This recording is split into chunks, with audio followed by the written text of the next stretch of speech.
వాస్తవంగా చెప్పాలంటే అననుకూలమైనటువంటి వాతావరణం. ఈ వాతావరణంలో మరి సేవకురాలు ఇద్దరూ కూడా పరిశుద్ధాత్మ ద్వారా ప్రేరేపించబడి ఇలాంటి ఉపవాస కూటాలు ఏర్పాటు చేయటం చాలా మంచిది. నేను ఎంతో అభినందిస్తున్నాను. నాకెంతో సంతోషంగా ఉంది. నాకంటే ముందుగా మరి రాత్రి వరకు కూడా దైవజనులు చాలా పెద్దవారు వచ్చారు, దేవునికి వాక్యాన్ని మరి ప్రకటించారు. మంచి విషయాలు మీరు విన్నారని నేను నమ్ముచున్నాను. ఎందుకంటే ఇన్ని రాత్రులు ప్రత్యేకంగా దేవునితో గడపడం అనేది పరిశుద్ధాత్ముడు మిమ్మల్ని కూర్చోబెడితే తప్ప మీరు కూర్చోలేరు. హల్లెలూయా. ఇది దేవుని యొక్క మహాకృప. ఆయన ఇచ్చేటువంటి ఓపిక, ఆయన ఇచ్చేటువంటి శక్తి. ఇది ఎన్ని గంటలైతే, ఎన్ని రోజులైతే, మనము ఇట్లా ఉపవాస ప్రార్థన చేస్తూ ఉన్నామో అంత దేవుని యొక్క శక్తిని మనం పొందుకుంటాం. అంత శక్తి మనకు వస్తుంది. దేవునితో గడిపినటువంటి సమయం ఎప్పటికీ కూడా అది వృధాగా పోదు. ఆ సమయం తప్పనిసరిగా కౌంట్లోకి వస్తుంది. ఆ వ్యక్తి ఆత్మతో నింపబడతాడు, దేవుని శక్తి కలిగి ఉంటాడు, వాక్యం వింటూ ఉంటాడు, తర్వాత మరి ప్రార్థన చేస్తూ ఉంటారు. కాబట్టి దైవ సన్నిధిలో గడిపేటువంటి ఈ యొక్క వాతావరణం ఏం చేస్తుందంటే ఒక వ్యక్తికి దేవుని శక్తిని సమకూరుస్తుంది. Praise the Lord. చాలా మంచి ఏర్పాట్లు మీరు చేశారు, చాలా మంచిది. మరి దైవజనుడికి ఇచ్చినటువంటి ఈ యొక్క ఆలోచన, మరి పరిశుద్ధాత్ముడు చాలా ఒక మంచి ఆలోచన ఇచ్చాడు. ఇలాగూ సంఘాన్ని బలపరచటానికి, వాక్యం ద్వారా సంఘాన్ని స్థిరపరచటానికి దేవుడిచ్చినటువంటి గొప్ప అవకాశము చాలా మంచిదిగా మరి నేను భావిస్తూ ఉన్నాను. అయితే ఈ రాత్రికాల సమయంలో మరి ప్రత్యేకమైన ఉపవాస ప్రార్థనలు పెట్టుకున్నారు కనుక ఈ ప్రార్థన విషయాల మీద చాలామంది దైవ సేవకులు మాట్లాడి ఉంటారు, ఆల్రెడీ మాట్లాడారు కదా. నేను కూడా ప్రార్థన విషయాల మీదే మాట్లాడాలి. మరి పరిశుద్ధాత్మ దేవుడు నన్ను ప్రేరేపిస్తున్నాడు. ఎందుకంటే కొన్ని సంగతులు, కొత్త విషయాలు ఉంటూ ఉంటాయి, వాటిని మనం తెలుసుకోవటం అనేది చాలా మంచిది. కాబట్టి ప్రార్థన అనేది మనం దేవునికి చేసేది. ప్రార్థన దేవునికి చేసేది. ప్రార్థన అనేది దేవునికి, ఒక విశ్వాసికి లేక దేవుని బిడ్డకు మధ్యలో జరిగేటువంటి ఒక గొప్ప సంభాషణ. ఆ ప్రార్థన ఎలాంటిదంటే అది సజీవమైంది, జీవముతో కూడినటువంటిది. ప్రార్థన చేసినటువంటి వ్యక్తి అయినా చనిపోతాడేమో కానీ ప్రార్థన మాత్రం ఎన్నడూ చనిపోదు. అది ఎంత గొప్ప విశ్వాసులైనా, ఎంత గొప్ప మరి దైవజనులైనప్పుడు కూడాను ప్రార్థన చేసిన వ్యక్తులు చనిపోతారు. నువ్వు చేసిన ప్రార్థన, నేను చేసిన ప్రార్థన, ఎప్పటికీ ప్రార్థన చనిపోదు. అది సజీవంగానే యేసుక్రీస్తు దగ్గర ఉంటుంది, ఆయన బలిపీఠము దగ్గర ఉంటుంది, ఆయన జ్ఞాపకములో ఉంటుంది అని చెప్పి అనేది ప్రార్థనకు అంత వాల్యూ ఉంది. కాబట్టి ఈ యొక్క మరి ప్రార్థన చేసేవాళ్ళు మంచి ప్రార్థన యోధులుగా బాగా సిద్ధపడాలి. ఎంతైతే మనం ప్రార్థనలో గడుపుతామో అంతగా మనము దేవుని యొక్క దీవెనలు, ఆశీర్వాదాలు తప్పనిసరిగా మనం పొందుకుంటాం. అయితే దేవుని వాక్యముల నుంచి ఒక మాట మనం చూద్దాము. ఈ యొక్క ప్రార్థన అంశంలోని ఒక విషయాన్ని నేను మీకు తెలియచేస్తాను. ప్రసంగి గ్రంథము 5వ అధ్యాయము 2వ వచనం.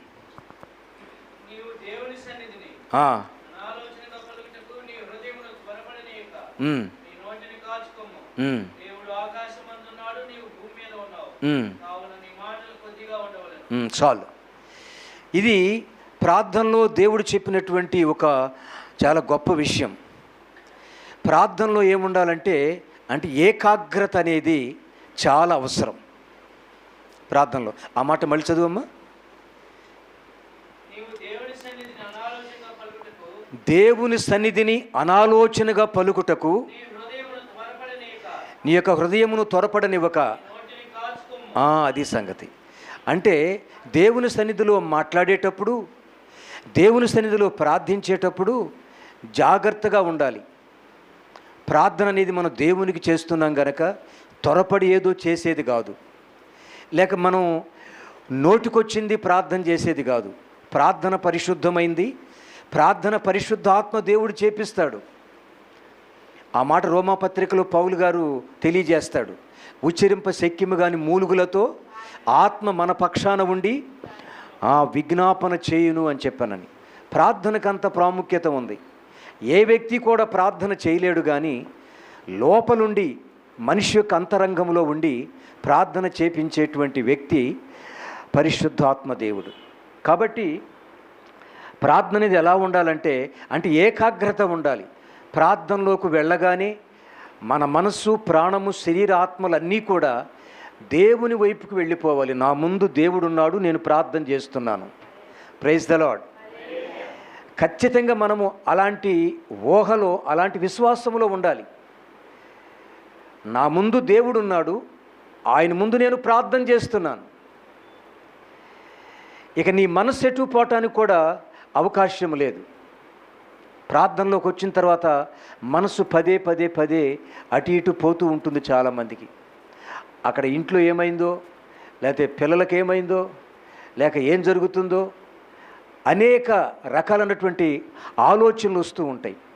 ప్రార్థనలో ఎప్పుడైతే నీకు ఏకాగ్రత ఉంటుందో, నీ యొక్క మనస్సుతో, అప్పుడు ఆత్మతో, సత్యముతో అప్పుడు ప్రార్థనను చేయగలవు. ఎస్, ప్రార్థనకంత అవకాశం ఉంది. ఏకాగ్రత అనేది చాలా అవసరం అన్నమాట. ఇక నీవు దేవుడు, ఇక అంతే, నువ్వు దేవుడు. మనసు ఎటు ఇంక పోవటానికి లేదు. మనసు అటు ఇటు పోయిందంటే ప్రార్థనలో ఏకాగ్రత తప్పేటువంటి అవకాశం ఉంది. ఖచ్చితంగా తప్పుతుంది. ఒక చోట ఇలాగేం జరిగిందంటే, చర్చిలో ఒక యవనస్తుడు, నేను ప్రార్థన దాదాపు 2 గంటలు చేస్తాను, 3 గంటల ప్రార్థన చేస్తాను, నేను ప్రార్థన మొదలుపెట్టానంటే అసలు మామూలుగా ఉండదు అని తను చేసేటువంటి ఆ యొక్క ప్రార్థన గురించి గొప్పగా చెప్తున్నాడు. చాలా ఎక్కువ గంటలు నేను ప్రార్థన చేయగలను అని చెప్పానని. అయితే ఏంటంటే, అదే చర్చిలో ఇంకొక వ్యక్తి ఏమన్నాడంటే, నీవు గనక ప్రార్థన స్టార్ట్ చేసిన తర్వాత ఏ విషయాన్ని ఆలోచించకుండా, కళ్ళు తెరిచి చూడకుండా, ఏమాత్రం కూడా ప్రక్కన వాళ్ళతో మాట్లాడకుండా ప్రార్థన కనుక నువ్వు చేసినట్లయితే, నా దగ్గర ఒక గుర్రపు బండి ఉంది, ఆ బండి నీకు ఇస్తానన్నాడు. ఖాళీ బండి. ఏమిస్తానన్నాడు? బండి ఇస్తానన్నాడు. అయితే ఇతను, యవనస్తుడు ప్రార్థన ప్రారంభించాడు. ప్రార్థన ప్రారంభించి చేస్తున్నాడు. ఒక 5 నిమిషాలు గడిచిందో లేదో, లోపల ఆలోచించుకుంటున్నాడు. బండి ఇస్తానన్నాడు, అతని గుర్రం కూడా ఉంది కదా, అనని చేసే ప్రార్థన ఆపేసేసి, అయ్యగారు గుర్రం కూడా ఇస్తావా, ఒట్టి బండి ఇస్తే ప్రయోజనం ఏంటి అని అన్నాడు. అవుట్, ఎగిరిపోయింది ప్రార్థన. ఏకాగ్రత లేదు. ప్రార్థనలోకి వెళ్ళిన తర్వాత, ప్రార్థనలో మనం కూర్చున్న తర్వాత, మోకాళ్ళు వేసిన తర్వాత, నీ ప్రాణాత్మలు, నీ మనస్సంతా కూడా దేవుని వైపు ఉండాలి. Praise the Lord. అతనికి లోపల ఉన్నటువంటి మనసంతా చెదిరిపోయింది. అతని మనసంతా దేని మీద ఉందంటే, బండి ఒకటే ఇస్తానన్నాడు, ఆ గుర్రాన్ని కూడా ఇస్తే అది ఇది 2 కలిపేదన్న చక్కగా వ్యాపారమో లేకపోతే మనుషులను తోలుకోవటమో ఏదో ఒక పని నేను చక్కగా చేసుకోవచ్చు అని అతని మనసంతా కూడా గుర్రం మీద ఉంది. ఒక్క బండి ఇస్తానన్నాడు ఏంటబ్బా అని బాగా ఆలోచిస్తున్నాడు. ఆలోచించి వెంటనే ప్రార్థన ఆపేసి అంతే కళ్ళు తెరిచాడు. ఏది ఏకాగ్రత? అంతకుముందు ఏం చెప్పాడు? నేను గంటలు ప్రార్థన చేస్తాను, నా ప్రార్థన ఆలకిస్తున్నాడు దేవుడు, అసలు నేను ధ్యానంలోకి వెళ్ళానంటే ఇక అంతే సంగతులు అన్నట్లుగా చెప్పాడు. అలాంటి వాళ్ళని ఎంతోమందిని మనం చూస్తూ ఉంటాం. మనం దేవుని సన్నిధికి వెళ్ళామంటే ఎంతో భయముతో ప్రార్థించాలి. Praise the Lord. దేవునితో చతురు కాదు, దేవునితో ఆటలాడుకోకూడదు. ప్రార్థన ఎంతో బలమైంది. ఆ ప్రార్థన ఎవరికి చేస్తున్నావో చేసే వ్యక్తికి ముందు తెలియాలి. సర్వశక్తిమంతుడు మన ముందున్నాడు, బలమైన దేవుడు మన ముందున్నాడు, గొప్ప దేవుడు మన ముందున్నాడు. ఆయనతో మాట్లాడటం ఆపేసి మనసులోనికి ఎప్పుడైతే రకరకాల ఆలోచనలు వచ్చినాయో ఆటోమేటిక్గా తనకున్నటువంటి ఆ యొక్క ఏకాగ్రత మొత్తం కూడా పోయింది. చూసారండి, ప్రార్థనలు ఏముండాలి? ఏకాగ్రత ఉండాలి. అంటే ఒకే మనసు పెట్టి మనం ప్రార్థన చేయాలి. మనసు అటు ఇటు పోకూడదు. ఆ మనసు పోవటం ద్వారానే విశ్వాసం కూడా చెదిరిపోతుంది. ప్రార్థనకు జవాబులు రాకపోవటానికి కూడా కారణం కూడా అదే అవుతుంది. ఎందుకంటే నీ ముందు దేవుడు ఉన్నాడు. అసలు నువ్వు ఏ మనసుతో చేస్తున్నావు ప్రార్థన? దాన్ని ఏమంటారంటే ఏకాగ్రత అంటారు. అలాంటి ఏకాగ్రత ప్రార్థనలు ఎప్పుడైతే ఉంటుందో, నీ మనస్సు అటు ఇటు పోకుండా ఉంటుందో, నువ్వు అడిగేటువంటిది నిశ్చయంగా నువ్వు పొందుకుంటావు. అందుకని మార్కు సువార్త 11:24 అంటాడు. చదవండి ఒక మాట. మార్కు సువార్త 11:24. అందుచేత ప్రార్థన చేయుచున్నప్పుడు మీరు అడుగుచున్న వాటి నెలను పొంది ఉన్నారని నమ్ముడి అని అన్నాడు. అంటే మనము ప్రార్థనలోకి వెళ్ళాము, ప్రార్థన చేస్తున్నాం, మోకాళ్ళు వేసాము, దేవుణ్ణి అడిగేది మనము పొందుకుంటున్నాం అనేటువంటి ఒక విశ్వాసం మనకు రావాలి. హల్లెలూయా. అది ప్రార్థనలో ఎప్పుడు కూడా మనసు అటు ఇటు పోనివ్వద్దు. ప్రార్థనలో ఉపక్రమించే ముందు ఏం చేయాలంటే మనకున్న పనులన్నీ కూడా మనం సముదాయించుకోవాలి. అవన్నీ హడావిడిగా వదిలిపెట్టి రాకూడదు. అట్లా విడిచిపెట్టినప్పుడు ఏం జరుగుతుందంటే ప్రార్థనలో నీకు ఏక మనసు ఉండదు. మనం దేవునితో మాట్లాడుతున్నాం అనేటువంటి ఆ యొక్క నిశ్చయత ఉండదు. అది ఖచ్చితంగా కోల్పోతున్నారు కొందరు. అందుకని ప్రార్థనలో ఒకే మనసు అంటే ఏకాగ్రత ఉండాలని దేవుడు మనకి తెలియచేస్తున్నాడు. అందుకని ప్రార్థనలో చాలా రకాలు ఉన్నాయి. ఆ ప్రార్థనలన్నీ కూడా మనం నేర్చుకోవాలి. ఏదో చేస్తున్నాము, ఏదో వెళ్ళిపోతున్నాం, చాలా కాలం నుంచి చేస్తున్నాములే ప్రార్థన చేసి అట్లా రాకూడదు. ప్రార్థనకి ఎప్పుడు కూడా విసుగు కలగకూడదు. అందుకని విసుగక మీరు ప్రార్థించండి అన్నాడు. ఇంకో చోట చెప్పాడు మళ్ళీ, మీరు విసుగక ప్రార్థన చేయండి అని చెప్పి అన్నాడు. ప్రార్థనలో కొంతమంది విసుగొచ్చేస్తుంది. ఏమ్మా, ఆటోమేటిక్ విసుగొచ్చేస్తుంది. అది రానివ్వకూడదు. ప్రార్థన చేసిన కొలది ఎట్లా ఉండాలంటే దేవుని యొక్క స్పర్శ మనకు తగులుతూ ఉంటుంది. పరిశుద్ధాత్మ అభిషేకాన్ని పొందుకుంటూ ఉంటాం. ఆత్మ తాకిడి మనకు బలంగా వస్తుంది. ఎస్, దేవునితో గడిపిన కొలది ఒక వ్యక్తి ఎలా తయారవుతాడంటే ఒక మంచి దేవుని కొరకు ఒక మంచి వ్యక్తిగా, ఒక మంచి ప్రార్థన యోధుడిగా, దేవుని కొరకు ఒక మంచి కార్యాలు చేసే వ్యక్తిగా ఆ వ్యక్తి సిద్ధపడతాడు. ప్రసంగాలు చెప్పేవాళ్ళు అయినా పడిపోతారు, కానీ ప్రార్థన చేసేవాళ్ళు ఎప్పటికీ కూడా పడిపోరు. సంఘమా గుర్తుపెట్టుకోండి. పెద్ద పెద్ద ప్రసంగాలు చేయొచ్చు, అబ్బా అనిపించవచ్చు, నంబర్ 1గా చెప్పేది అని చెప్పానని అట్లా చాలామంది అనుకోవచ్చు. కానీ ప్రసంగాలు వేరు, ప్రార్థన వేరు.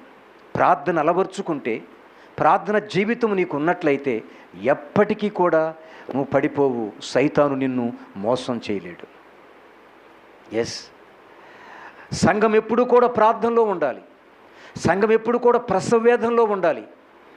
టోటల్గా చెప్పాలంటే అర్ధరాత్రి వరకు కూడా దేవుని యొక్క సంఘములో లైట్లు వెలుగుతూ ఉండాలి, మూలుగులు శబ్దాలు వినపడుతూ ఉండాలి. అలాంటి సంఘం, ఆత్మల కొరకు ప్రసవేదన పడేటువంటి సంఘం ఉండాలి. అలాంటి ప్రార్థన మనము ఎప్పుడైతే అలవర్చుకున్నామో దేవుడు మన మధ్యలో గొప్ప కార్యాలు చేస్తాడు. ప్రైజ్ ద లార్డ్, హల్లెలూయా. కాబట్టి ప్రభునందు ప్రియులారా, ప్రార్థనలో మనకి ఏకాగ్రత ఉండాలి. రెండవది ఏంటంటే మత్తయి సువార్త 18వ అధ్యాయము 19వ వచనాన్ని కూడా చదవండి. పరిశుద్ధుడైన మత్తయి రాసిన సువార్త 18వ అధ్యాయము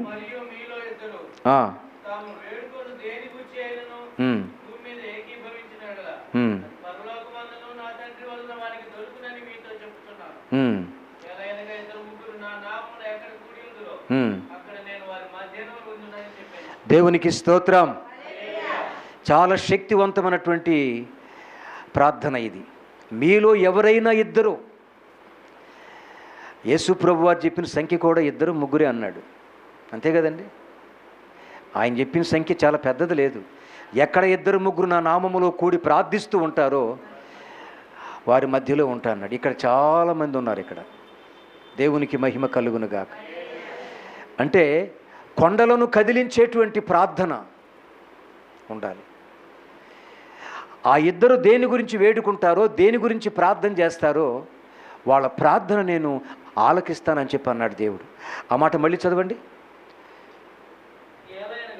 ఏలయనగా ఇద్దరు ముగ్గురు ఎక్కడ కూడి ఉందరో, దానికి ముందు మరియు మీలో ఇద్దరు తాము వేడుకొను దేనిని గురించి అయినను ఏకీభవించిన ఎడల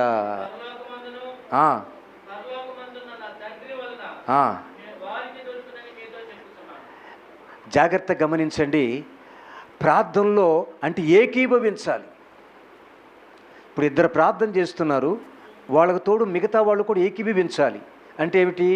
ప్రార్థనలో అందరి మనసు కలవాలి.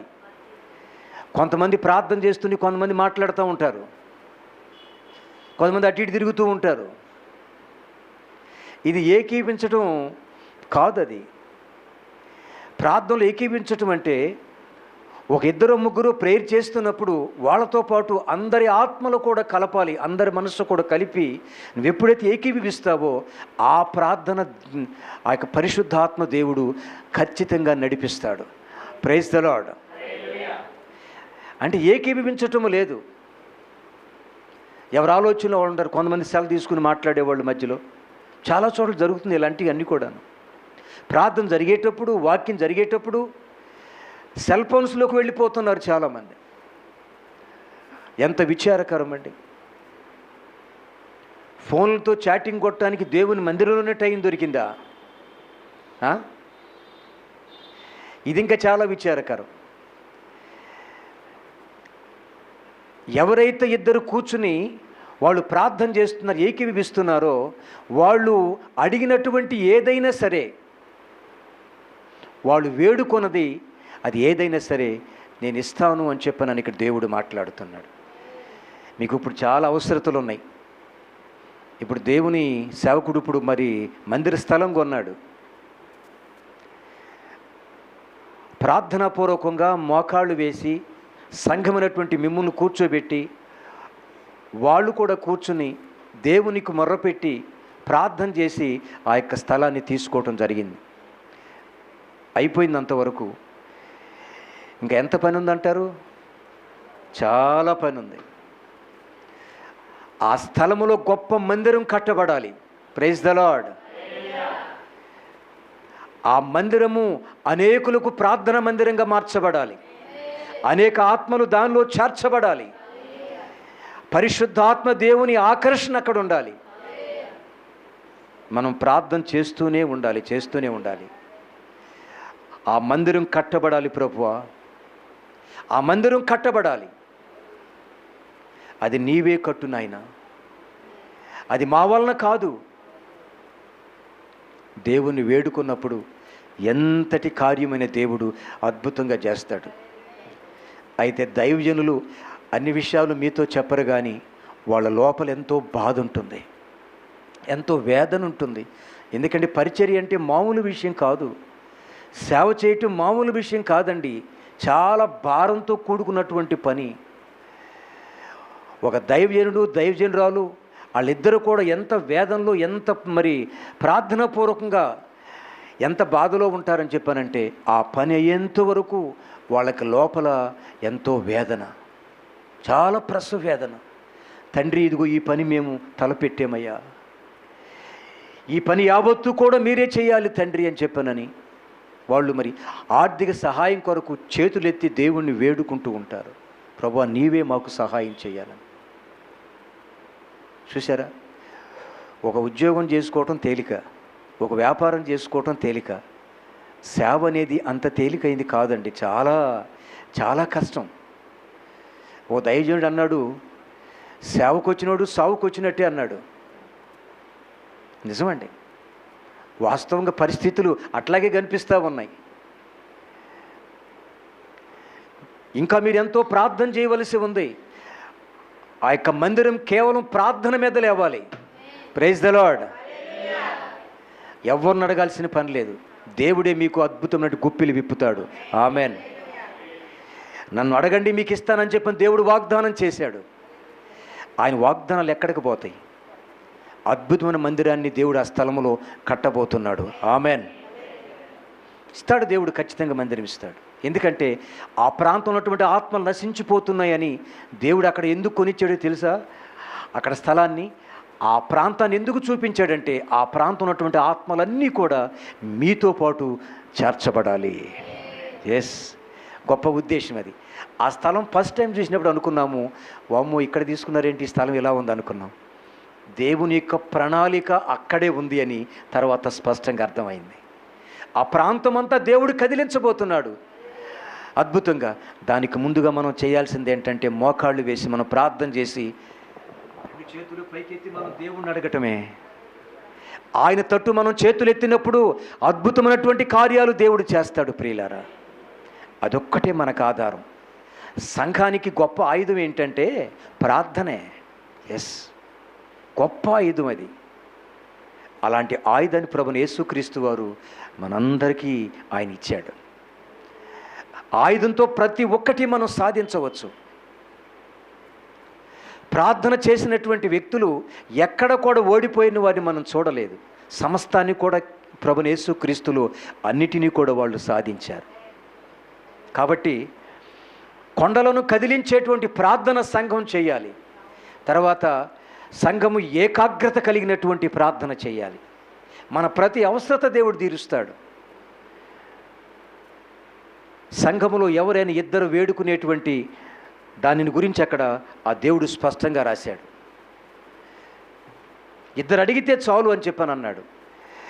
ఇక్కడ ఇద్దరు కంటే ఎక్కువ ఉన్నారు. దాదాపు 21 రోజులు మీరు చేయబోతున్నారు. దేవునికి మహిమ కలుగును గాక. మీ యొక్క ప్రయాస వృధా కాదు.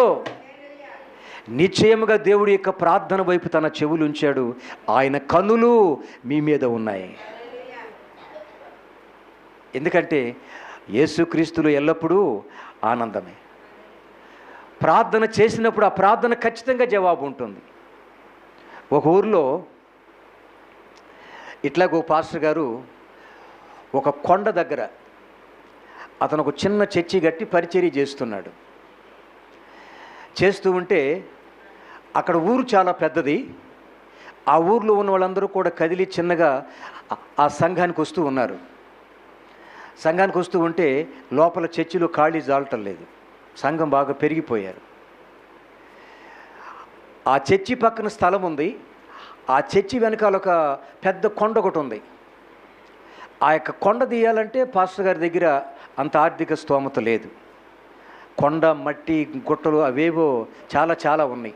అదంతా తీసి అక్కడ చర్చి కట్టాలంటే చాలా కష్టమైన పని.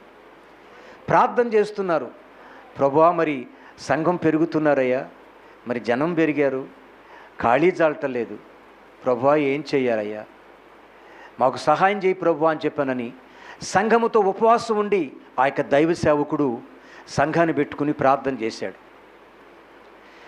ప్రార్థన చేసిన తర్వాత వాళ్ళు చాలా కాలం నుంచి ప్రార్థన చేస్తున్నారు. ఆ ప్రార్థన అయిపోయింది. అయితే ఒక రోజున శనివారం రాత్రి వేళ ఆ ప్రాంతానికి ఎవరో ఒక అధికారులు వచ్చారు. వచ్చేసి వాళ్ళు ఎక్కడో చాలా దూరాన ఒక లోయలాంటి స్థలం కొనుక్కున్నారు. వాళ్ళు అంటే కొంచెం లోతైనటువంటి స్థలము అవన్నీ కొనుక్కుని అక్కడ వాళ్ళు ఏదో ఫ్యాక్టరీ కట్టుకోవడానికి వాళ్ళకు స్థలం కొనుక్కున్నారు. ఏది ఆ చర్చి అవతల కొంచెం దూరంగా. వాళ్ళు వచ్చి లోపలికి వచ్చి తలుపు కొట్టారు. కొడితే పాస్టర్ గారు బయటకు వచ్చారు. ఎవరో ప్రార్థన చేయమంటానికి వచ్చారేమని చెప్పాను. ఎవరికి ప్రార్థన అవసరం ఉందేమోనని ఆయన బయటకు వచ్చాడు. బయటకు వచ్చిన తర్వాత ఏంటి సార్ ఎవరు అని చెప్పానంటే, నేను ఇట్లా గవర్నమెంట్ ఆఫీసర్ని, ఈ కొండ ఎవరిదని చెప్పాను అన్నాడు. ఆ కొండ మాదేనండి, ఆ మట్టి అదంతా మాదేనని చెప్పాను. ఆ కొండంతా మేము బుల్డోజర్లు పెట్టి కొట్టేసి అదంతా తీసేసుకుంటాం, ఇస్తావా అని చెప్పని అడిగారంట. అసలు అంతకంటే ఇంకా మంచిది ఏముంది సార్ అని చెప్పానని, అదంతా తీసుకోవడం మాత్రమే కాకుండా దానికి అంటే యూనిట్కి ఎంత అని, అంటే ఇంత ఖర్చు అవుతుంది కాబట్టి అంత ఖర్చు కూడా ఇచ్చేస్తాం మీకు అని చెప్పి అన్నారంట. ఆ కొండంతా పగలగొట్టి ఆ మట్టి పిల్లలు మొత్తం తీసేసి అదంతా సదును చేసి వాళ్ళకి కొన్ని లక్షల రూపాయల అమౌంట్ ఇచ్చేసి వాళ్ళు వెళ్ళిపోయి అవతల వాళ్ళు ప్రాజెక్టు వాళ్ళు స్టార్ట్ చేసుకున్నారంట. దేవునికి స్తోత్ర. చాలా కాలంగా ప్రార్థన చేస్తున్నాడు. ప్రభువా మరి ఈ కొండ తీయాలంటే మా వల్ల కాదయ్యా, తీలేమయ్యా. ప్రార్థన మాత్రమే వాళ్ళు చేశారు. వాళ్ళు చేసిన ప్రార్థన ఏం చేసిందో తెలుసా? ఒక కొండను కదిలించింది. అలాగే నువ్వు చేసిన ప్రార్థన కూడాను అద్భుతమైన కార్యాలు దేవుడు చేస్తాడు. అంత విశ్వాసం ఉండాలి. ఎంతో కాలంగా వాళ్ళు ప్రార్థన చేస్తున్నారు, ప్రభువా సంఘం పెరిగిపోతుంది, జనం పెరిగారు, చర్చి పట్టట్లేదయ్యా, ఎట్లా కొండ తీయాలంటే తీయగలడా పాస్టర్ గారు? వాళ్ళ దగ్గర ఉంది అంత డబ్బు లేదు. అద్భుతమైన కార్యం అండి. దేవుడు ఎక్కడెక్కడ ఎవరిని ప్రేరేపిస్తాడో అద్భుతమైన కార్యాలు చేస్తాడు. ఎందుకంటే దేవుడు తన పరిచర్య ఎన్నడూ కూడా విడిచిపెట్టడు. తన సేవకుడు చేసే పరిచర్య ఏనాడు కూడా దేవుడు తన యొక్క తల తిప్పడు, చూస్తూనే ఉంటాడు, అద్భుతమైన కార్యాలు చేస్తాడు.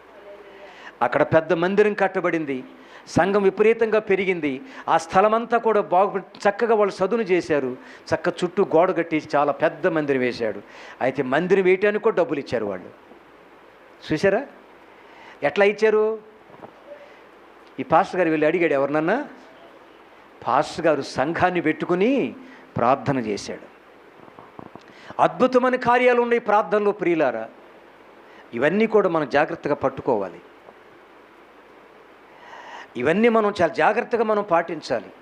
విశ్వాస సహితమైన ప్రార్థన రోగిని స్వస్థపరచును. అలాగే ఈ యొక్క ప్రార్థన మీద చాలా వాక్యాలు దేవుడు తన పరిశుద్ధ గ్రంథంలో రాయించి ఉంచాడు. ఒకటి ఏకాగ్రత ప్రార్థన, రెండవది కొండలను కదిలించేటువంటి ప్రార్థన. మనం చెయ్యాలే కానీ విశ్వాసంతో ప్రార్థించినప్పుడు గొప్ప కార్యాలు దేవుడు చేస్తాడు. ప్రైజ్ ద లార్డ్, హల్లెలూయా. తర్వాత మరొకటి, కీర్తనల గ్రంథం 126వ అధ్యాయము 5వ వచనం. కీర్తనల గ్రంథము 126వ అధ్యాయం. కన్నీళ్లు విడుచుచు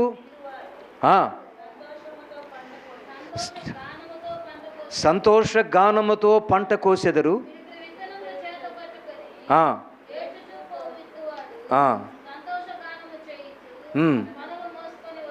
దేవునికి స్తోత్రం కలుగును గాక, హల్లెలూయా. ఇది కన్నీటి ప్రార్థన కదండి. పిడికెడి విత్తులు తీసుకుని వెళ్ళి వాటిని అక్కడ నాటినప్పుడు సంతోషంగా మళ్ళీ పంట కోసుకుంటాడంట. ఒక ఆత్మ రక్షించబడాలంటే దాని వెనకెంతో ప్రసవ వేదన ఉంటుంది. ఒక ఆత్మను కనటానికి ఒకనాటి ప్రసవ వేదన చాలును అంటాడు యెషయా గ్రంథములో. ఒక ఆత్మను రక్షించటానికి ఒక రోజు సరిపోతుందా? ఒక ఆత్మ కొరకు ఎన్ని రోజులు ప్రయాసపడాలో. ఒక ఆత్మ రక్షించబడాలంటే ఆ వ్యక్తి రక్షించబడి దేవుని యొక్క వాక్యాన్ని విని సంఘములో చేరి అతను బాప్తీసం తీసుకుని అలాగే ప్రభు బల దగ్గరికి రావాలి అంటే ఎంత ప్రయాస అండి, చాలా పెద్ద ప్రయాస. కాబట్టి కన్నీటితో విత్తాలి అంటున్నాడు. సేవకులు ఎంత కన్నీరు కారుస్తున్నారో అది మీకు తెలియదు. సేవకులు వ్యక్తిగత ప్రార్థన ఉంటుంది, సేవకులు వ్యక్తిగతంగా మోకరించే సమయం ఉంటుంది. ఆ సమయంలో ఒక్కొక్క ఆత్మ కొరకు, ఒక్కొక్క కుటుంబం కొరకు, ఒక్కొక్క గ్రామము కొరకు, ఒక్కొక్క మండలము కొరకు సేవకుడు ఎంత కన్నీరు కారుస్తున్నాడో. పైకి చక్కగా తెల్లని వస్త్రాలు వేసుకుని కనిపిస్తాడు, కానీ సేవకులకి లోపల చాలామందికి ఆరోగ్యాలు లేవండి. సేవకులు కరిగిపోయారు.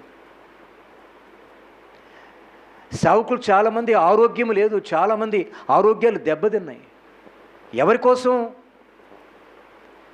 వాళ్ళ కుటుంబం కోసమా, లేక సంపాదన కోసమా? కాదు, ఒక ఆత్మ రక్షించబడాలని.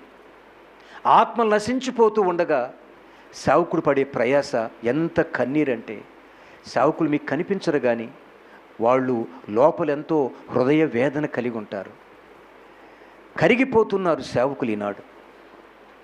ఒక ఆత్మను రక్షించటానికి ఎంతో ప్రసవ వేదన లాంటి ప్రార్థన చేస్తే తప్ప ఒక ఆత్మ రక్షించబట్టలేదు కదండి. ఒక ఆయన అన్నాడు, ఒక ఆత్మ ₹1,00,00,000 సమానం అన్నాడు. అంటే తనకొచ్చిన ఆలోచన తను చెప్పాడులే, సరే చెప్తే చెప్పాడు. అయితే నేనేమంటానంటే దానికంటే ఇంకా చాలా ఎక్కువ రెట్లు అనుకుంటున్నాను. ఆత్మ అంటే అంత తేలికైంది కాదు. ఒక ఆత్మను రక్షించటానికే కదా యేసుక్రీస్తు ప్రభువు తన పరిశుద్ధ రక్తాన్ని చిందించింది. ఆయన ప్రాణాన్ని పెట్టింది కూడా అందుకే కదా. Praise the Lord. మనిషి ఎంత విలువ కలిగిన వాడో, మనిషి ప్రాణం ఎంత విలువ కలిగిందో, సేమ్ అలాంటి విలువైన రక్తాన్ని ప్రభుని యేసుక్రీస్తు వారు అందరి కొరకు పెట్టాడండి. అందుకే అన్నాడు కొరింథీ పత్రికలో, మీరు విలువ పెట్టి కొనబడిన వారు అని చెప్పానంటాడు. ఏ విలువది? వెండి బంగారంతో కాదు, యేసుక్రీస్తు వారు కార్చిన పరిశుద్ధ రక్తము చేత మనము కొనబడ్డాము కనుక, మనం కడగబడ్డాము కనుక మనం విలువ కలిగిన వారు అయ్యాం. రక్షణలోకి రాకముందు ఎవరికైనా విలువ ఉందండి? ఒకవేళ ఏదైనా లోకంలో మనకున్నటువంటి కొన్ని క్రెడిట్స్ అంటే ఏదైనా డబ్బు కానీ ఆస్తులు కానీ ఇంకేదైనా సరే వాటిని బట్టి కొంత విలువ ఉంటే ఉండొచ్చేమో, కానీ ఆత్మరక్షణ పొందిన తర్వాత దానికి వాల్యుబుల్ చాలా ఎక్కువగా ఉంది. Praise the Lord. ఇక్కడ కూర్చున్న మీరందరూ కూడా చాలా విలువ కలిగినటువంటి వ్యక్తులు. మీరు అనుకుంటారు నాదేం ఉందిలే అని చెప్పానని. కాదు, నువ్వు యేసుక్రీస్తు రక్తములో కడగబడ్డావంటే, ఆయన బిడ్డగా నువ్వు చేర్చబడ్డావంటే నువ్వు చాలా విలువైన వ్యక్తివే. గతంలో నీకు విలువ లేదు, నాకు విలువ లేదు, ఎవ్వరికి విలువ లేదు. క్రీస్తు యేసులోకి వచ్చిన తర్వాత నీకెంత విలువ ఉందండి. కాబట్టి మనం కన్నీటితో ప్రార్థించినప్పుడు అది ఎంతటి గొప్ప కార్యమైనా కూడా అది జరుగుతుంది. అది దేవుడు చాలా ఆత్మలు రక్షిస్తాడు. అందుకని కనీసం రోజుకి 2 కన్నీటి బొట్లైనా కార్చండి. కన్నీళ్లతో ప్రయత్నించి చూడండి, అద్భుతమైన కార్యాలు దేవుడు చేస్తాడు. కన్నీటికి దేవుడు ఖచ్చితంగా విలువిస్తాడు దేవుడు కన్నీటికి. అందుకని కీర్తనకారుడు అంటాడు, నీ యొక్క కన్నీరు ఆ బుడ్డెలో కనిపిస్తాయి అని చెప్పి అన్నాడు, ఆ యొక్క కవిలలో వ్రాయబడి ఉంటాయి అని చెప్పానన్నాడు.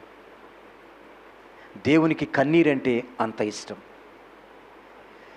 ఎవరో ఒక దైవ సేవకుడు చెప్పాడు ఒక విషయాన్ని, అది జ్ఞాపకం చేస్తాను నేను. ఎలాగంటే, ఒకసారి దేవుడు దేవదూతలను పంపించాడంట, భూమి మీద నాకు చాలా విలువైంది ఉంది, అది తీసుకుని రండి అని చెప్పాను. సరే, వాళ్ళు వెళ్ళి వాళ్ళకు తోచిన వస్తువులన్నీ తీసుకొచ్చి దేవునికి చూపిస్తున్నారంట. బంగారము, వెండి, వజ్రాలు, ఏవేవో చాలా ఖరీదైనవి అన్నీ కూడా. అది కాదు, అవి కాదు అంటున్నాడు దేవుడు. ఒక ఆయన చెప్పిన విషయం నేను చెప్తున్నాను. దేవదూతలు చాలా విచారిస్తున్నారు, ఇంకా ఏంటి దేవుని దృష్టిలో విలువైందని చెప్పానని. ఎక్కడో ఒక ఊరు బయట ఒక పాక వేసిందంట. ఆ పాకలో ఒక 4-3 కూర్చుని ప్రార్థన చేస్తున్నారంట. ఆ ప్రార్థన ఎలా ఉందంటే, వాళ్ళు కన్నీటితో ప్రార్థన చేస్తున్నారంట. అక్కడికి వెళ్ళి సైలెంట్గా ఆ యొక్క కన్నీటిని అలాగే పట్టుకొని ఆ కన్నీరు తీసుకుని వెళ్ళి దేవుని చూపిస్తే, అది నాకు విలువైంది అన్నాడంట. అంటే ఇది ప్రోత్సాహకారం కోసం అట్లా చెప్పుంటారేమో, తప్పేమీ లేదు, ఇది చెడ్డ మాట ఏం కాదు. దేవుని దృష్టిలో విలువైంది వాస్తవంగా కన్నీరు. ఎందుకంటే కీర్తనల గ్రంథంలో రాయబడి ఉంది, నీ కన్నీరు దేవుని యొక్క బుడ్డెలో ఉంచబడి ఉంటాయి అని చెప్పి అన్నాడు. అది కవిలలో లిఖించబడు, దాచబడి ఉంది. ఎంత గొప్ప సంగతి అండి. కన్నీటితో విత్తినప్పుడు తప్పనిసరిగా మనం గొప్ప ఫలితాలు మనం పొందుకుంటాం. అద్భుతమైన కార్యాలు దేవుడు చేస్తాడు. కాబట్టి ప్రభునందు ప్రియులారా, దేవుని యొక్క కృప మనను ఆవరించి ఉన్నప్పుడు తప్పనిసరిగా కన్నీరు వస్తుంది. ఒక విశ్వాసి అడిగింది నన్ను, నేను ఎంత ప్రయత్నించినా కన్నీరు రావట్లేదు పాస్టర్ గారు, ఎందుకను అని చెప్పానని. ప్రార్థన చేయమంటే మామూలుగా చేస్తున్నారు కానీ కన్నీరు రావట్లేదు. అమ్మా, నీ ఆత్మ ఇంకా విరిగి నలగాలని చెప్పాను. ఉపవాస ప్రార్థనలో ఉండండి, ఎక్కువగా ప్రార్థన చేస్తూ ఉండండి. నీ యొక్క ఆత్మ విరిగినప్పుడు, నలిగినప్పుడు, దేవునికి సమీపంగా వెళ్ళినప్పుడు ఆటోమేటిక్గా పరిశుద్ధాత్మ నిన్ను తాకినప్పుడు నీకు కన్నీరు వస్తుంది. నీకు అంటే భారం ఉన్నప్పుడు నీకు కన్నీరు వస్తుంది అని నేను చెప్పాను. అంతే కదా. ఇప్పుడు మనకి ఒక విషయం మీద భారం ఉన్నప్పుడు మనకు ఖచ్చితంగా మనకి కన్నీరు వస్తుంది. భారం లేనప్పుడు మనకి కన్నీరు ఎందుకు వస్తుంది? దానికి ఒక చిన్న ఉదాహరణ చెప్తాను.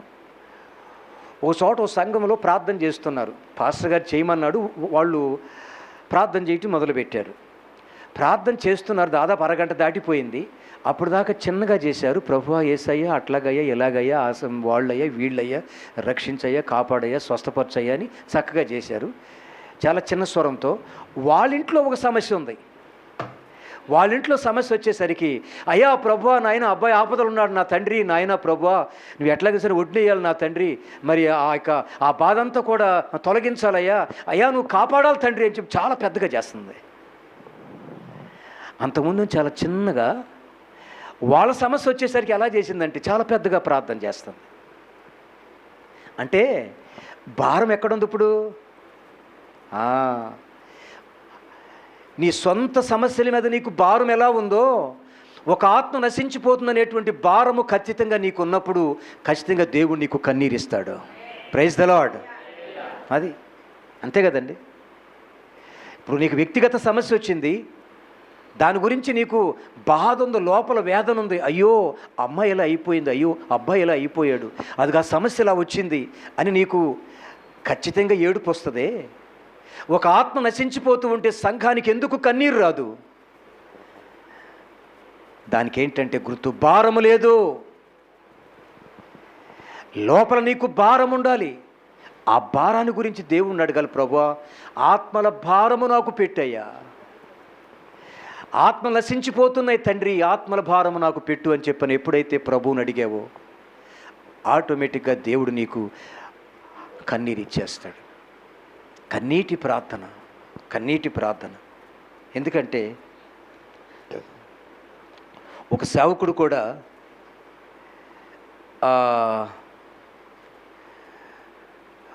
ఇంకో సేవకుడికి లెటర్ రాశాడంట, అన్నా ఎంతకాలం ఉన్నా మా సంఘంలో రక్షించబట్టలేదు, బాగానే వాక్యాలు చెప్తున్నావు, బాగానే ప్రార్థన చేపిస్తున్నావు, ఏంటన్నా మరి ఇలాగే ఉంది పరిస్థితి అని చెప్పని అడిగితే ఆ సేవకుడు మళ్ళీ లెటర్ రాశాడంట, తమ్ముడు పని చేయి, నువ్వు కన్నీళ్లతో ప్రయత్నించి చూడు, అప్పుడు చాలా ఆత్మలు రక్షించబడతాయి, వాళ్ళు చాలా మార్పులోకి వస్తారని చెప్పానని ఇక్కడ నుంచి లెటర్ వెళ్ళింది. ఆ లెటర్ చదువుకుని ఆ సేవకుడు ప్రార్థన చేయటం మొదలుపెట్టాడు. చాలా వేదనతో దుఃఖంతో ప్రార్థన చేయటం మొదలుపెట్టాడు. సంఘంలో ఉన్న వాళ్ళందరూ కూడా అందరూ మారు మనసు పొంది వరుసనొకళ్ళు బాప్తీసం తీసుకోవటం మొదలుపెట్టారు. చాలా ఆత్మల సంఘంలో చేర్చటం మొదలయ్యింది. సంఘం ఆటోమేటిక్గా నిండిపోవటం ప్రారంభమైంది. ఎందుకంటే కన్నీటి ప్రార్థనకు అంత విలువ ఉంది. Praise the Lord. ఒక చరణం పడదాం. కృపగల దేవా దయగల రాజా, చేరితి నిన్నే బహుగణ తేజ, నీ చరణములే నే కోరితిని, నీ వరములనే నే వేడితిని. కృపగల దేవా దయగల రాజా, చేరితి నిన్నే బహుగణ తేజ, నీ చరణములే నే కోరితిని, నీ వరములనే నే వేడితిని. సర్వాధికారి నీవే దేవా, నా సహకారి నీవే ప్రభువా, నా కోరికలే సఫలము చేసి ఆలోచనలే నెరవేర్చితివి. అర్పించదను నా సర్వమును నీకే దేవా, ఆరాధించి ఆనందించద నీలో దేవా.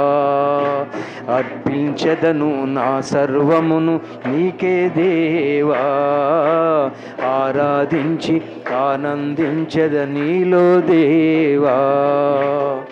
కృపగల దేవా దయగల రాజా, చేరితి నిన్నే బహుగణ తేజ. త్రోవను చూపే తారవు నీవే, గమ్యము చేర్చే సారథి నీవే. త్రోవను చూపే తారవు నీవే, గమ్యము చేర్చే సారథి నీవే. జీవనయాత్ర శుభప్రదమాయే, నా ప్రతి ప్రార్థన పరిమళమాయే నీ ఉదయ కాంతిలో నన్ను నడుపుము. నా హృదయాన్ని నీ శాంతితో నింపుము. నీ ఉదయ కాంతిలో నన్ను నడుపుము. నా హృదయాన్ని నీ శాంతితో నింపుము. కృపగల దేవా దయగల రాజా, చేరితి నిన్నే బహుగణ తేజ. నీ చరణములే నే కోరితిని, నీ వరములనే నే వేడితిని. సర్వాధికారి నీవే దేవా, నా సహకారి నీవే ప్రభువా. నా కోరికలే సఫలము చేసి, ఆలోచనలే నెరవేర్చితివి. అర్పించెదను నా సర్వమును నీకే దేవా, ఆరాధించి ఆనందించె నీలో దేవా. అర్పించెదను నా సర్వమును నీకే దేవా, ఆరాధించి ఆనందించెద నీలో దేవా. ప్రైజ్ ది లార్డ్, హల్లెలూయా. కాబట్టి ప్రభునందు ప్రియులరా, కన్నీటి ప్రార్థనకు అంత విలువ ఉంది అనేది సంఘము తప్పనిసరిగా గమనించాలి. కన్నీరు ఎందుకు రాదు అని చెప్పానంటే, నీవింకా విరిగి నలగాలేమో, ఇంకా ప్రార్థన ఎక్కువ చేయాలేమో. ప్రార్థనలో బాగా నలిగిన వారు, ఇప్పుడు కొంతమంది అనుభవం కలిగిన దైవజనులు చెబుతారు, నీ మోకాళ్ళు నలుపెక్కితే నీ యొక్క ముఖము తెలిపెక్కుతుందని. ప్రార్థన చేసేవాళ్ళకు కొన్ని గుర్తులు ఉంటాయంట. ఏంటి ఆ గుర్తులు అంటే, కాళ్ళు ఎలా ఉంటాయంటే నల్లగా మచ్చలు పడిపోయి ఉంటాయి. కింద పాదాలు కానీ మోకాళ్ళు కానీ ఎలా ఉంటాయంట, మచ్చలు పడి ఉంటాయి. అవి ప్రార్థన చేసే వాళ్ళకి అవి గుర్తులు. ప్రార్థన అంటే అంత ఆశ్రమాషిగా లేదు. కాబట్టి కన్నీటి ప్రార్థన ఎప్పుడైతే నువ్వు చేయగలుగుతావో, ఆ ప్రార్థనలు ఎప్పుడైతే ఉంటావో, ఖచ్చితంగా దేవుడు నువ్వు అనుకున్నది తప్పనిసరిగా నీ పక్షంగా కార్యం చేస్తాడు. దేవుడు అద్భుతమైనటువంటి కార్యాలు చేస్తాడు. ఆత్మలను రక్షిస్తాడు దేవుడు. ఒక ఆత్మ రక్షించబడాలంటే మనం కన్నీటితో విత్తాల్సిందే. అంతే, కన్నీటితో విత్తాల్సిందే. ఊరకే రాదు. నోటి మాటలతో అబ్బాయి చర్చికి రా అనంటే రాడు. ఏమా నువ్వు చర్చికి రా, మరి రేపు వచ్చి ఆదివారం రారు. సర్లే వస్తాలే అంటే చాలామంది చెప్పారు, మాతో కూడా వస్తాంలేని. దాని వెనక చాలా ప్రయాస ఉంటుంది. కన్నీటి ప్రార్థన మనము చేయటం నేర్చుకోవాలి. ప్రైజ్ ది లార్డ్, హల్లెలూయా. అలాగే మరొక ప్రార్థన కూడా చూద్దాం, మనం ముగింపుకు వచ్చేద్దాం. లోక సువార్త 18వ అధ్యాయము 1వ వచనం చదవండి.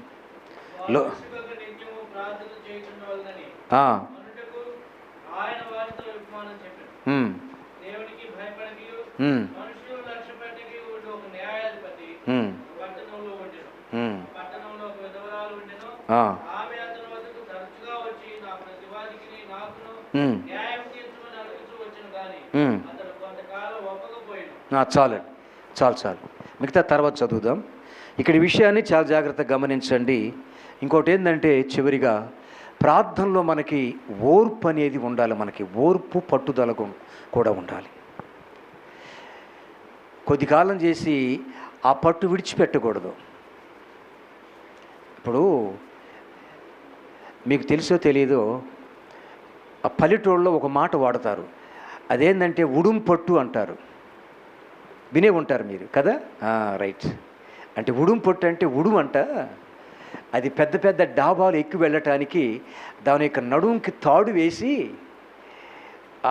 ఆ యొక్క తాడు కిందకు వేస్తే ఆ ఉడుము చాలా పైకి వెళ్ళిపోతుందంట. అది పైకి వెళ్ళి ఆ డాబాని గట్టిగా పట్టుకుంటే దాని మీదగా ఎక్కి వెళ్ళారు అని చెప్పని ఎప్పుడో, అంటే చాలా పాత పూర్వకాలంలో ఉన్నటువంటి ఒక నానుడి ఇది, ఒక కథ, ఒక విషయం అన్నమాట ఇది. ఆ యొక్క ఉడుముకి ఏం చేస్తారంటే, ఒక మంచి తేనె లాంటిది దాని తల మొదలుకొని కింద పొట్ట భాగం అంతా కాళ్ళకు బాగా తేనె రాస్తారంట. అంటే తేనె ఏమవుతుందంటే ఇంకా కొంచెం గట్టి పట్టు పట్టడానికి అని చెప్పేవారు. అయితే టోటల్గా బయటకు వచ్చిన మాట ఏంటంటే, అంటే ఉడుము పట్టు, అంటే ఉడుము పట్టుకుందంటే విడిచిపెట్టదు అని. అలాంటి పట్టు ఉండాలి ప్రార్థనలో. లోకంలో ఇంకో సామెత ఉంది, పట్టు ఇడుపు ఉండాలని చెప్పని. అది వేరు. ప్రార్థనలో ఖచ్చితంగా ఏముండాలి? ఓర్పు కూడా ఉండాలి ప్రియులారా. చాలా ఓర్పు కూడా ఉండాలి మనకి. ఎందుకంటే ప్రార్థనలో ఓర్పు ఉంటేనే మనకి కార్యాలు జరుగుతాయి. అది అక్కడ విధవరాలు ఉంది, ఆవిడ ప్రతిసారికి ఉదయం సాయంత్రం పోయేస్తూ ఉంది. ఉదయం వెళతా ఉంది, పోయిరమ్మ తర్వాత చూద్దాం అంటున్నాడు అక్కడ న్యాయాధిపతి, లేక ఆ ఊర్లో ఉన్న ఒక పెద్ద ఆయన అనుకోండి, అర్థమయ్యేటట్లుగా జస్ట్, లేక ఆ ఊర్లో ఒక ప్రెసిడెంట్ అనుకోండి. ఆయన దగ్గరికి వెళుతూ ఉంది ఈవిడ, అయ్యా నాకు నా ప్రక్కోడికి కొంచెం తేడా వచ్చింది, మాటలు పెరిగినాయి, తగు వచ్చేసింది, మరి ఆస్తి దగ్గర ఎక్కడన్నా కానీ అతనికి నాకు ఒక మరి చాలా అంటే వాదం వచ్చేసింది, వివాదాలు వచ్చినాయి, కాస్త తీర్చవా, నువ్వు మాట్లాడితే కొంచెం మా సమస్య పరిష్కారం అయిపోద్ది. రోజు వెళతా ఉంది, వస్తూ ఉంది, తిరుగుతూ ఉంది. ఉదయం రమ్మంటే ఉదయం వెళుతుంది, సాయంత్రం రమ్మంటే సాయంత్రం వెళుతుంది. అతను ఏమనుకున్నాడంటే, అతనుకున్న గర్వం ఒకటి ఉంది, దేవుని లక్ష్య పెట్టడో, అసలు ఎవరిని కూడా అసలు లెక్క చేసే మనిషి కూడా కాదు అతను.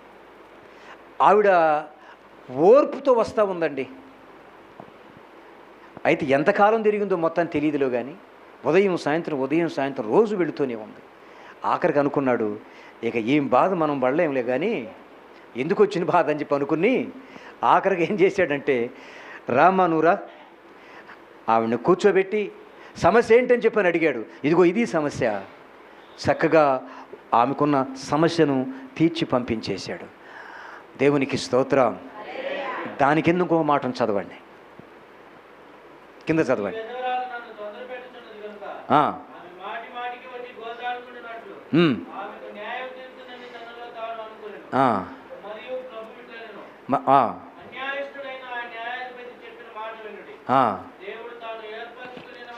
దేవుడు తాను ఏర్పరచుకొనిన వారు దివారాత్రం తన గురించి మొర్ర పెట్టుకొనుచు ఉండగా వారికి న్యాయం తీర్చడా.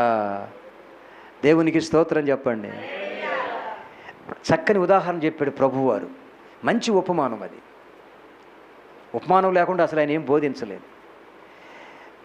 ఏ బాబు విన్నారా, చూశారా, ఆవిడ ప్రతి ఉదయం సాయంత్రం వెళ్ళొచ్చింది ఆ యొక్క న్యాయాధిపతి దగ్గరకు. ఆమెకున్నట్టు వివాదాన్ని తీర్చాడు. కానీ నేను మీ యొక్క కోరిక తీర్చలేనా? మీరు ప్రార్థన చేసింది నేను ఇవ్వలేనా? దేవుడు తాను ఏర్పాటు చేసుకున్న వారు దివారాత్రములు మొర్రపెట్టుచుండగా, రాత్రి పగళ్ళు ప్రార్థన చేసేవాళ్ళు కూడా ఉన్నారు. రాత్రి పగలు ప్రార్థన చేస్తూ ఉంటే నీకు నేను న్యాయం చేయనా? చేయడండి. అందరికి విశ్వాసం ఉందమ్మా? స్తోత్రం చెప్పండి ఒకసారి. ప్రైజ్ ద లార్డ్, హల్లెలూయా. నిశ్చయముగా దేవుడు నీ పక్షంగా న్యాయం చేస్తాడు. ఖచ్చితంగా దేవుడు న్యాయం చేస్తాడు. ఎందుకంటే ఆ ప్రార్థన అలాంటిది. అందుకే అన్నాడు, ఇంకొక చోట రాయబడిన లోకసు వార్తలో, చదవద్దులే, ఒక స్నేహితుడు అతను మధ్య మార్గంలో వచ్చాడంట. వచ్చేసి తన స్నేహితుడి దగ్గరకు వచ్చి, అరే నేను ఇప్పుడే వచ్చాను, మరి ప్రయాణం లేట్ అయిపోయింది, మరి నాకు అన్నం పెట్టు అని చెప్పానంటే, అతను అరే ఇప్పుడు వస్తే ఎట్లాగరా బాబు, మరి చాలా పొద్దుపోయింది, అందరం తిని పడుకున్నాం, అన్నీ కూడా కడిగేసి ఎక్కడ అన్నీ పెట్టేశారు, అయిపోయింది ఇప్పుడు ఎట్లా కొంచెం వచ్చేవాడు కొంచెం పెందలకాడ రాకూడదా అని చెప్పని కొంచెం అతని స్నేహితుడిని గట్టిగా అన్నాడు. అని సరే ఎట్లా కొట్ట తెద్దామని, మరి వాడికి ఆకలి అవుతుంది కదా, ఆకలి తీర్చాలని అతను ఇంకో స్నేహితుడు ఉంటే అతని ఇంటికి వెళ్ళాడు. అక్కడికి వెళ్ళి, అయ్యా మరి దారి మార్గంలో మరి నా స్నేహితుడు వచ్చాడు, వాడికి కనీసం 2 రొట్టెలన్నా ఉంటే కొంచెం ఇస్తావా అని చెప్పి అడిగితే అతనేమన్నాడు తెలుసా? ఎప్పుడయ్యా వచ్చేదే? నేను నా భార్య నా పిల్లలు తిని హాయిగా పడుకుని నిద్రపోతున్నాం, నా పిల్లలు నా పక్కలో ఉన్నారు, పసిపిల్లలు పెట్టుకుని నేను నిద్రపోతున్నాను, ఈ టైంలో వచ్చి తలుపు కొడతావా? లేవులేపో అని అన్నాడు. లేవన్నాడు. అతను మళ్ళీ తలుపు కొడుతున్నాడు. అయ్యా అట్లాగా ఇవ్వకపోతే ఎలాగయ్యా, ఇప్పుడు వచ్చాడు వాడు, కనీసం 2 రొట్టెలన్నీ ఇవ్వు, కనీసం ఒకటన్నా ఇవ్వు అనని. ఇది నీకు చెప్పేది అర్థం కావట్లేదా? లేవు పో, గట్టిగా అరుస్తున్నాడు. లోపలేమితను, బయటేమతను. అసలు తలుపు తీయట్లే, ఎన్నిసార్లు తలుపు కొట్టినా కానీ. చాలా కష్టమైపోయింది. అడిగి అడిగి అడిగా ఆఖరికి ఎన్నిసార్లు అడిగాడంటే సిగ్గు ప్రాణం పోయిందాక అడిగాడు. అప్పుడు లేచి, అబ్బా వీడు వదిలేటట్టు లేడురా నాయన అని చెప్పానని అప్పుడు తలుపు తీసి 2 రొట్టెలుంటే ఇచ్చి పంపించాడు. అక్కడ చెప్తాడు యేసు ప్రభు వారు ఒక మంచి మాట. అతను సిగ్గుమాలి మాటి మాటికి అడిగాడే, అతనికి రొట్టెలు ఇచ్చాడు కదా, అలాగే మీరు కూడా అడగండి, మీకు నేను ఇవ్వలేనా? Praise the Lord. చాలా మంచి ఉపమానం అండి అది. అన్నిసార్లు తలుపు కొట్టినా లేదు లేదు అని చెప్పని అతను ఇచ్చాడు కదా, అట్లాగే మీరు కూడా అడగండి, మీకు నేను ఇస్తాను. ఇవ్వనటువంటి వ్యక్తినా నేను? మీరు అడిగితే నేను ఇవ్వనా? సమస్తము కూడా మీ కొరకే నేను సృష్టించాను. ఇదంతా ఎవరి కోసం? దేవదూతల కోసమే అయింది కాదు, మన కోసం సృష్టించాడు. అంటే తన కుమారుణ్ణి మన కొరకు ఇవ్వటానికి వెనుదీని తినటువంటి ఆయన గురించి మనకి సమస్తము ఎందుకు ఇవ్వడు? అన్నిటిని ఇస్తాడు. యేసు ప్రభు వారిని మన కొరకు దారాదత్తం చేస్తే ఇక ఈ లోకములో ఉన్నవన్నీ కూడా ఆయన ఇవ్వటానికి ఏమాత్రం కూడా వెనుకాడాడు. కాబట్టి ప్రభునందు ప్రియులారా, మనము చేసే ప్రార్థనలో కూడా ఎలా ఉండాలంటే కాస్త ఓర్పు ఉండాలి. 1 రోజులు చేసేం అయిపోయిందని విసుక్కోబాకండి, 2 నెలలు చేసేం అయిపోయిందని విసుక్కోబాకండి. ప్రార్థన కంటిన్యూషన్ చేయండి. ఎస్, మీరు ఎప్పుడైతే కంటిన్యూషన్ చేస్తారో ఆ ప్రార్థన ఖచ్చితంగా మీకు ఫలితాలు తీసుకొచ్చి పెడుతుంది. మీరు అప్పుడు నవ్వుకుంటారు, చాలా సంతోషిస్తారు. మీరు ప్రార్థనలో ఓర్పు ఉండాలి, ఖచ్చితంగా ఓర్పు ఉండాల్సింది. అయితే ఈరోజు అడిగేవంటే ఈరోజు నీకు ఆన్సర్ రాకపోవచ్చు, అయితే 1 నెలకు దేవుడు ఇస్తాడు. ఇంకో విషయం ఏంటంటే, నా ఐడియాలో నేను అనుకుంటున్నాను, దేవుడు నాకు ఇచ్చిన తలంపు, మన చేత దేవుడు ఎక్కువ కాలం ప్రార్థన చేపిస్తాడు అనుకుంటున్నాను నేను. Praise the Lord. ఎందుకో తెలుసా? ఆయనకి మన మాటలు వినాలని చాలా ఆశ. ఎస్, మనం ప్రార్థన చేస్తుంటే వినాలని ఆయనకి చాలా ఆశ అండి. ఇప్పుడు మన ఇంట్లో ఉన్న చిన్నపిల్లలు మాట్లాడుతున్నారు, ఆ మాటలు ఎలా ఉంటాయి మనకి? చక్క ముద్దుగా ఉంటాయి. ప్రార్థన కూడా నీ చేత దేవుడు ఎక్కువ కాలం ఎందుకు చేపిస్తున్నాడు? నీ ప్రార్థన వినాలని ప్రార్థన చేపిస్తున్నాడు. అంటే నీకు జవాబు ఇవ్వకూడదని కాదు, నీ ప్రార్థనకు లేట్ అయ్యింది అని చెప్పానంటే ఆయన నీ ప్రార్థన వింటూ చక్కగా సంతోషిస్తున్నాడు, ఆయన ఆనందిస్తున్నాడు, చాలా సంతోషిస్తున్నాడు. ఎందుకంటే మరి ఆయన పిల్లలు మాట్లాడుతున్నారు కదా, ఆయన పిల్లనటువంటి మనం మాట్లాడుతున్నాం కాబట్టి ఆ ప్రార్థన ఆయన వినటానికి కొంచెం ఆలస్యం చేసాడేమో. అంతలోకి విసుక్కోబాకండి, అంతలోకి ఓర్పు లేకుండా ప్రవర్తించబాకండి. ఓర్పు కలిగి ఉండండి. నీవు అడిగింది ఖచ్చితంగా నువ్వు పొందుకుంటావు, దేవుడు నీకు ఇస్తాడు. Praise the Lord. కాబట్టి దేవునికి మనము ఎంతైనా స్తుతి స్తోత్రము చెల్లించబద్దులమయ్యున్నాం. కాబట్టి ఈ యొక్క ప్రార్థనలో ప్రభునందు ప్రియులారా, మరి 21 రోజు ఉపవాస ప్రార్థనలో ఉన్నటువంటి మీరు మరి ఇప్పటి వరకు పరిశుద్ధాత్మ దేవుని యొక్క శక్తిని మరి చాలా పొందుకొని ఉంటారు. ఎందుకంటే మరి రేయింబగలు ప్రార్థన చేయటువంటి మామూలు విషయం కాదు. కాబట్టి మరి పరిశుద్ధాత్మ దేవుడు నాకు ఇచ్చినటువంటి ఈ యొక్క కొద్ది తలంపులు, ఈ యొక్క ప్రార్థనలు ఎలా చేయాలి, ప్రార్థనలు ఎన్ని రకాలు ఉన్నాయి అనే ఆ విషయాన్ని మనం ధ్యానం చేసాం. ఒకటి ప్రార్థనలో ఏకాగ్రత, రెండవది కొండలను కదిలించేటువంటి ప్రార్థన, మూడవది కన్నీటి ప్రార్థన, నాలుగవది ఏంటంటే మన ప్రార్థనలో మనము విసుక్కోకుండా ఓర్పు అనేది మనం కలిగి ఉండాలి. ఖచ్చితంగా దేవుడు నీకు జవాబిస్తాడు. అట్టి కృప పరిశుద్ధాత్మ దేవుడు మీ అందరికీ అనుగ్రహించునుగాక. దేవుడి యొక్క వాక్యమును మనందరి కొరకు ఆశీర్వదించునుగాక. ఆమెన్. Praise the Lord. అందరికీ వందనాలు.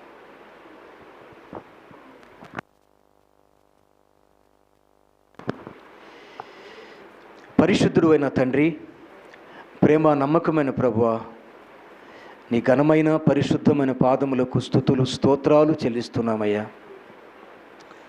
ప్రభు యొక్క అగాపే మినిస్ట్రీస్ నా తండ్రి, ఈ జీసస్ గ్లోరీ ప్రార్థనా మందిరమునందు మీరు చేస్తున్నటువంటి అద్భుతమైన ప్రభు కార్యాలను బట్టి స్తోత్రాలు తండ్రి. పరిశుద్ధాత్మ దేవుడా మీ యొక్క దాసులను ప్రభువా మీరు ప్రేరేపించి ప్రభు నా తండ్రి మరి 21 దినము నాయన మరి ఉపవాస ప్రార్థనలు జరపాలని ఒక మంచి ఆలోచన ప్రభు మీరు నా తండ్రి సేవకునికిచ్చి ఆ ఆలోచన సంఘముతో పంచుకొని వీళ్ళందరూ కూడా నేను మరి ఇలాగూ నా తండ్రి ప్రార్థన చేస్తూ ఉండగా నేటి వరకు ఏమైతే అడిగి ఉన్నారో, ఏమైతే ప్రభు నా తండ్రి అనగా నీ పాదాలకు నా ప్రభు మరి మొరపెట్టి ఉన్నారో అవన్నీ కూడా వారికి అనుగ్రహించినందులకై నీకు స్తోత్రాలు చెల్లిస్తున్నాము నా తండ్రి. దయగల ప్రభువా, అలాగే స్థానిక సంఘ బిడ్డలందరిని బట్టి ప్రార్థన చేస్తున్నాను. నా అందరినీ విశ్వాసంలో బలపరచండి నా ప్రభా నా తండ్రి. అలాగే వాక్యములు స్థిరపరచండి నా తండ్రి. సంఘ బిడ్డల అవస్థలన్నీ కూడా ప్రభువా మీరు తీర్చండి. ఎవరైతే అనారోగ్యంతో ఉన్నారో వారిని ముట్టి స్వస్థపరచండి. సంఘముని ఇంకా బలంగా నా తండ్రి